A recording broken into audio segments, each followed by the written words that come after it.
many devices do we actually need in order to survive? Here are the devices that I have. I have a Mac Mini M1 portable screen, portable keyboard, a portable mouse, a Samsung S7 tab, a Kindle, and of course I have my iPhone 11 Pro. As you can see, they can all fit snugly into their sleeves and they can be packed into a single bag for my Ryanair single bag restriction, where I don't have to pay more for any extra luggage and I can save millions and millions of pounds. Thank God.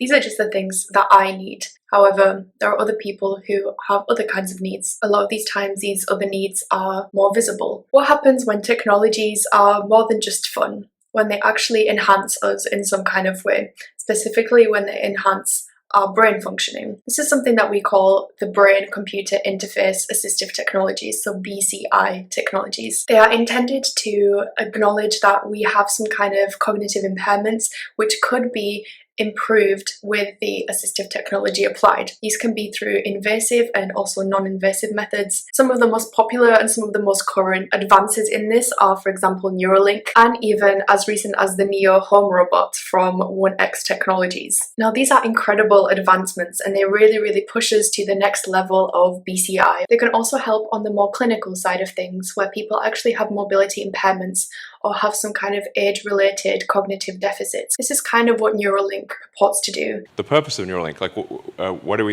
what's our goal? Our goal is to solve important spine and brain problems with a seamlessly implanted device. At the moment, it's really focused on motor deficits. It is kind of like an implant which is put into your brain within the motor cortex, which then takes neural readings from this area and changes them into actionable outputs through the use of robotic hands, through the use of controlling of computer screens. It's kind of revolutionary stuff. And even 4 months ago, when Elon Musk did a presentation for Neuralink on the advancements and the updates of what they were doing, he showcased how Neuralink had actually helped people with some kind of motor disabilities and disorders and deficits, which allowed them to be rehabilitated to some extent, as well as treated in order to enhance their quality of life. Now, what can actually be wrong and what are some of the downfalls of these methods? In this video, I'm just going to propose 4 limitations of Neuralink, although there are many more that are currently being kind of worked upon, not only by Neuralink, but many other biotech startups. Number 1 is that it is an invasive brain-computer interface technology. It's almost one of the most invasive that you could possibly have. There are other non-invasive methods, for example EEG caps, which also sense electrical signals that are going on in the brain. They are definitely less precise, however the risk of actually opening up the brain is huge. Neurosurgery in general is a high-risk kind of surgery. You're basically opening up a box. This box has many different ratios and balances that are going on within it. You have 3 different kinds of changeable ratios within this pressurized box. In order to contain this pressure, you have to level out blood levels, cerebrospinal fluid levels, as well as brain mass levels. Opening the box actually puts you at risk of destabilizing this ratio in this pressurized box. And that's not even to mention obviously the risk of infection, since the brain is a closed box and it isn't used to these external outside potential viruses, bacteria, anything that might be affecting what goes on in the tissue. So that's the first risk that Neuralink faces. The second one actually pertains to the fact that the brain has plasticity. Especially as we age, the brain actually shrinks, particularly in the medial temporal lobe. The cognitive implications of this are the fact that our memory is reduced, our attention is reduced, our mobility is often reduced. Other aspects that we often tend to think about already correlating with the aging process. The reality is that almost everyone over time will develop brain and spine problems. These range from minor to very severe. But if you live long enough, everyone's going to basically have some kind of neurological disorder.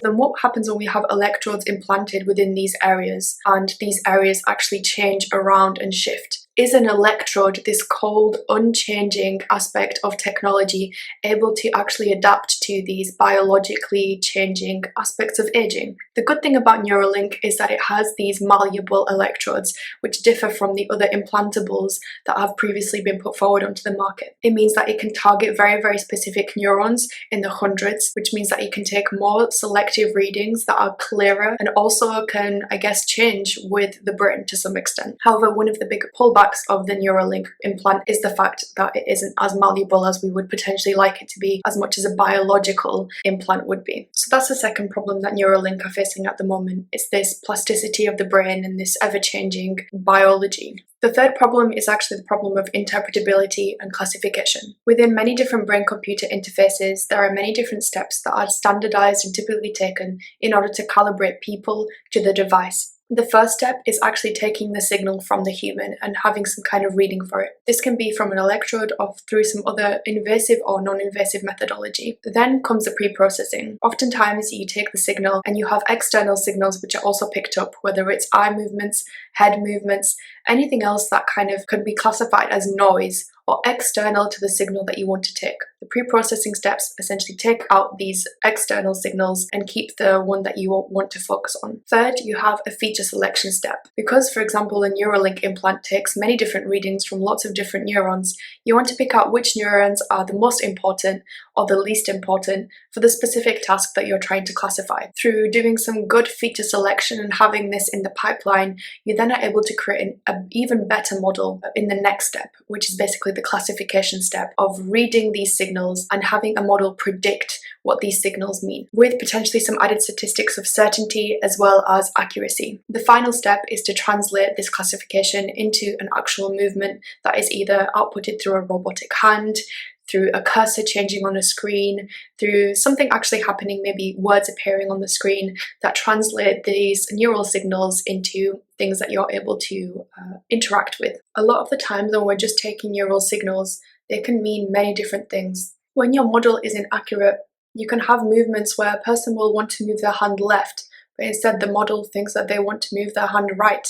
There is a lot of inaccuracies in these small, very nuanced movements and intentions. It's really, really hard to read intentions in the brain because they don't just come from one area of the brain. The whole brain works as an ensemble of connectivity and activity. And it's more about the patterning of this activation that then can help us imply what the intention is of the person, rather than identifying one specific region and knowing what that specific region activation means. A workaround to this third problem of classification inaccuracy for a single BCI approach is by actually implementing a hybrid BCI approach. This means using multiple different modalities, for example, taking readings of other ways in which we imply intention of a person, for example, eye movements, as well as taking the electrode readings, which then culminate in an ensemble method or an ensemble model that takes into account both and spews out a more accurate prediction of what a person actually wants to do. The fourth problem that I want to propose is more of a theoretical one, and I think it can be overcome with time and with the more knowledge that we accumulate within this kind of research. At the moment, we're really limited by the gap of knowing what the brain signal means and the actual technology that we have to enact the signal itself and the interpretation of that signal. Even if we just look at the example of the Neo robot, which 1X Technologies came out with recently, here is a video of him walking around the house. It's basically a robot that is controlled externally through cameras and through sensors within a VR environment of another person. Even with these kind of movements and state-of-the-art robotics, we can see the stiffness, we can see the inability of having these fluid human motions. This isn't just about declassification of what signals actually mean.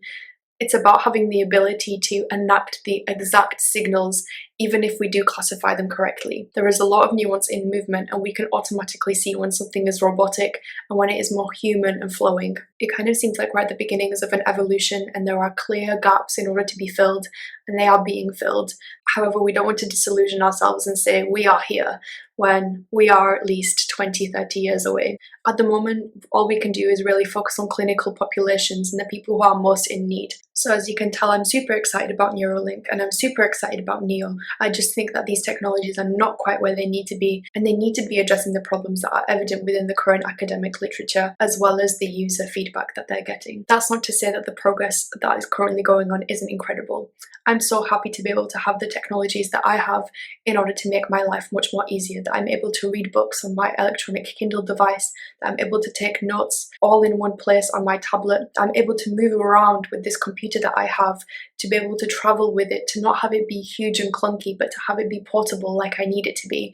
I think that these are incredible things. These electronics significantly improve my life and make it so much easier. And so we should be really gathering the experiences of the users and people in order to streamline the user experience of Neuralink and the new robots and all the other biotech companies that are out there. Not just testing the limits of what is possible and what could be, but addressing very, very specific issues that have to do with how they're being actually applied to the body. Unfortunately, I don't think the same as Elon Musk thinks when he said, The neurons are like wiring, and you kind of need an electronic thing to solve an electronic problem.